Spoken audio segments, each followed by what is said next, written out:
I was found at a restaurant called Karabash, and more than 5 people came with guns and told me that they wanted me in Mbuya. Not in Mbuya. They want that the bosses wanted me.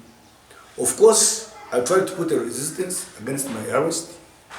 They overpowered me and put me in their drone. I was handcuffed, and even the legs were tied.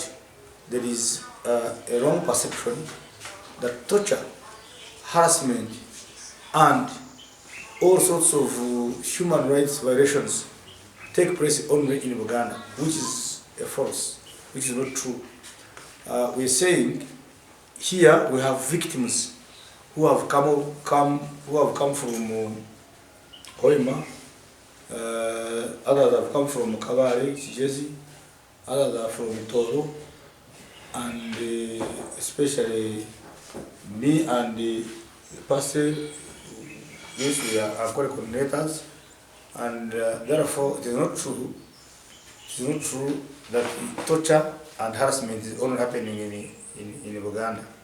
It is also happening here. So here we have torture victims. There is this man who is from Chirura, you can imagine. That man is Isima. He was arrested and detained at Makenke Army Barracks for almost 2 months, not so, 2 months. Not once, by the way, many times. And he's the official coordinator for Chirura district. So, what people normally think about, like, here in Western, people are not being tortured, they are harassing Uganda. It is not true. They are harassing everybody as long as they say Museveni available. The moment you say Museveni must go, you must be ready to face their swords, their torture chambers. You must be ready to face their swords, torture chambers, and all sorts of human rights violations.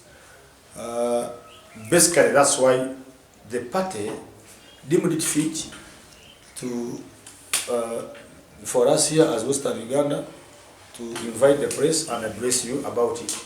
Our deputy president for Western Uganda, Madam Jore Tukamushaba Jacqueline, was abducted from her home a few days towards elections in 2021. She was detained here at Makenke for almost 3. She never voted. Do you vote? She didn't. So for almost 3 months she was here at Makenke, but nobody was aware of that until when it was discovered by some of our coordinators in Chijezi, and when His Excellency Kyagulanyi started talking about it, she was definitely released. So it is true that torture is happening here in Ankole. It is true that torture is happening in Chijezi. Torture is happening in Bunyoro. Torture is happening in Toro. And I can tell you, we have torture victims in all these sub-regions of Western Uganda. Basically, that's why you are here as the press people. It is important that we tell the whole world what we are going through as the people of Ankole especially. Definitely, it is very hard to promote national unity platform political activities in Uganda, not only in Uganda, even in diaspora. It is very hard. But in Ankole, where President Museveni comes from, it is a very serious criminal. It is a very serious crime for anybody to promote activities intended to remove the government of Yoweri Museveni. Because, for example, when I was at Mbuya, the only question that I was being asked was, why are you promoting NUP in Ankole? That is, many people I met, I was interviewed by different people, very many of them, but they were asking the same question. Why? Why do you bring NUP in Ankole? Somebody said, Buganda is already taken. Now you're also taking NUP in Isinju. I think he was coming from Isinju. Because already I was not looking at their faces. We are covered by their masks. You cannot see anybody. So there's somebody saying Chiruhura. How do you take Nup in Chiruhura?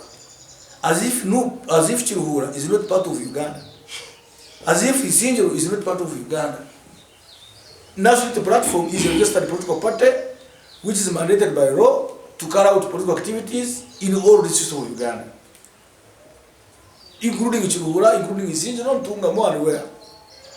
And when you check the facts, we got votes in the last elections. Even after I had reached out, they did what they wanted to do, but we still got votes there. So they are saying we are not supposed to go to those areas. They think NUP is only supposed to appear in trading centers and in urban areas. So the truth of the matter is we find it hard and harder to promote His Excellency Kyagulanyi Ssentamu, to promote national platform political activities in this area of Kigezi, this area of Ankole, in Toro, in northern Uganda, in even we have had many cases. When I was in Mboya, I found a man from Gaza Media. He's from Jinja. He was tortured seriously. This man, did you leave him there? Because the time I reached there, this man was coming out. Definitely, we said that in a free society, in a democratic society, we told people many times that the CDF should be in prison because the law does not allow him to participate in partisan politics. He was here in Kacheka campaigning. He was in Kabale campaigning. His agents were in Guru campaigning. You saw them in Kampala doing political mobilization. Every time you meet vehicles written there, Kainerugaba, my president. 2026, Kainerugaba. He's directly doing campaigns. He's campaigning everywhere. He has almost an agent on each and every TV in Uganda, Kainerugaba. But and you remember he is still serving UPDF officer, and you know the UPDF Act. They are barred from participating in partisan politics. But he's a UPDF officer. He's allowed to do politics. Now, a political party like National Platform, which is registered under the laws of Uganda, to participate fully in politics, when the agents of National Platform try to do promotion of the same, of their activities, they are arrested, they are harassed. So in other words, we have what we call selective application of law. The laws in Uganda work for when it is, they have eyes, they see, this is the vulnerable, this is the new man, should be arrested. This is MK, you cannot arrest him. This one is from Kyagulanyi, arrest him. What about other parties, FDC, DP also have? Definitely DP, DP now is a second wife of NRM. They are officially married to NRM, and you have evidence as media people. UPC is married to NRM also. I think it is a third wife, I don't know, to NRM. FDC you're talking about, it is now a recent Mugore, they are still independent in 7, they are still, but still Mugwarama, or Mugwarama. For them, they are also married to General Museveni and the NRM. Because I am telling you, the reason you see fights in FDC is money. You remember that evil money we talked about that came from General Museveni. So the money that came from Museveni is the root cause of what you are seeing in FDC. So the FDC Najanankumbi is largely Museveni's creation. You know it. So the only people we look at now are the FDC Katonga, and you know what they are going through. Their leader is already in Lusira. Their leader, Chizabesije, is in Lusira. He was being tried in a court martial. We made noise. They are saying he's now supposed to appear in civilian courts, but his case is not taking anything. My name is Jacqueline Jolie Tukamushala, the new Deputy President in charge of Western Uganda.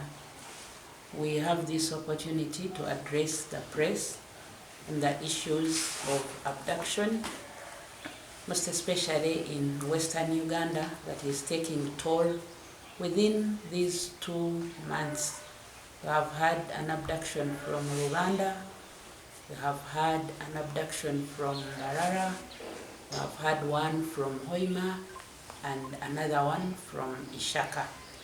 We felt that we need to let the world know of what is ongoing so that we can make the government know that even amidst this, we are gaining strength and we are stronger and we are ready to continue with our mission until we remove them from power. What you have asked about the assistance, we do not need any assistance from anyone. We ourselves know that what we are doing is not out of law, and we are ready to do whatever it takes until we see them out of power. Whoever they will kill will be killed, but the remaining ones will soldier on until our victory is claimed. I think abductions have been there in the Western, only that they have of late increased. I, for one, was abducted in 2021, 4 days towards the elections, and the blame that they slashed into my face was that I possessed the red beret, which to me was an attire that really wasn't a military one. That was the first one. Then the second one that we had they mentioned a computer misuse, where our colleague was actually criticizing the government for having used over like a huge amount of money to come and monitor the PDM of 1 million. Another one was holding this megaphone and was walking. And since they knew that he was a no person, that person is a catechist of the church, the one of Rwanda. So I think they saw him with a megaphone spreading the gospel, and they assumed since he's nope, he was going to spread the message of nope. He was taken. The 2, nothing was mentioned. One was found in a restaurant and was taken. Another one was taken from his place of work, and we commonly know him as a person who tailors our attires. And as they took him, his sewing machines were equally taken. Then the other one that was found in a restaurant is a news anchor, I would say. He's very vocal. He normally presents NOP info on TVs and radios. So they didn't mention any claim, but we believe still the motive is one. They take whoever is trying to spread a gospel of National Unity Platform. Actually, there is nothing in our means that we are going to do not to escalate them. Because the more we increase, the more they also increase the abductions. But what we are going to do, once they are taken, our voices now to demand for them, we shall put them on pressure using the social media and every other avenue, so that we put them on pressure to release them.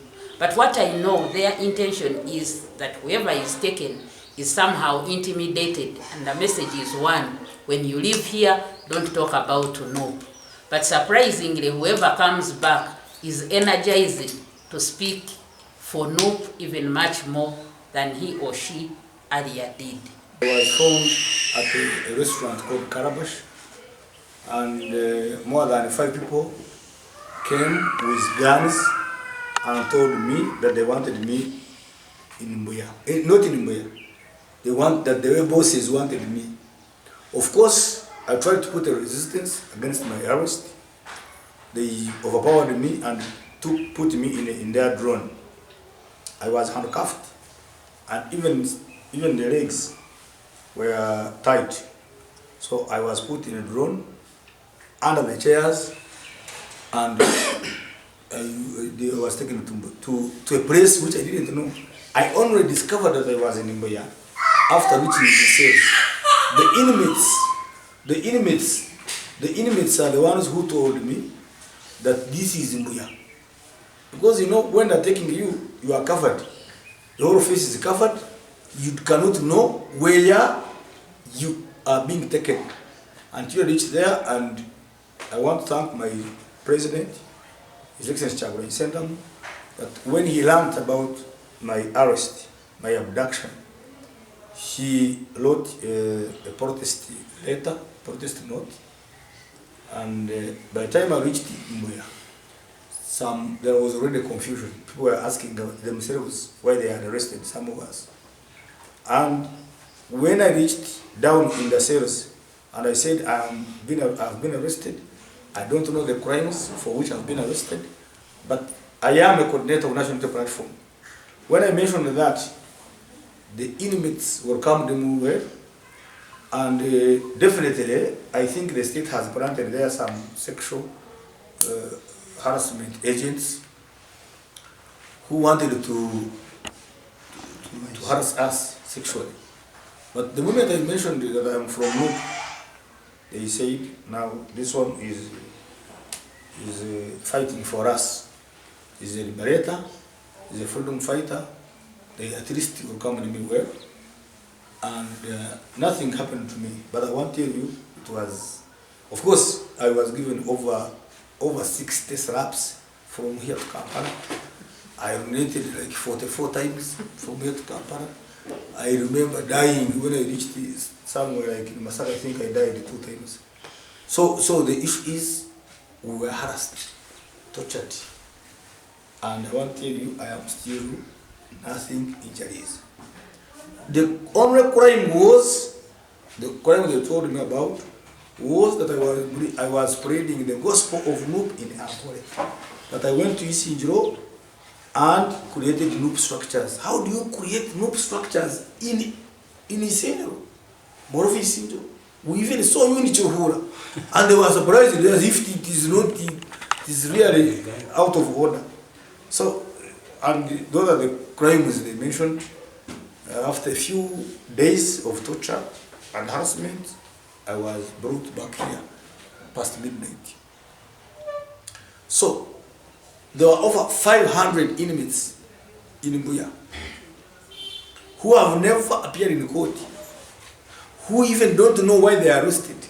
They are there. 80% of them, I'm sorry to say it, but they are Muslims, 80%. I saw them reading Quran. So, you can imagine, their relatives don't know where they are. They even don't know the crimes for which they were arrested. So they are there, just there, praying to God. You know, I went through many other things in terms of torture and harassment. But the most harassment I went through was when I was in a minibus, in a van, going to Kampala, being taken to Kampala. So when I reached there in Mbuya, I was put in a go-down prison or cell. And there, I think there are people who are not even the inmates, but are just there, and their role is to harass people sexually. And you know what I mean? So I was saved by other, because you see, there are other new people there. Very many of them, they are there. They are the ones, because for them they are like leaders of those. You point them.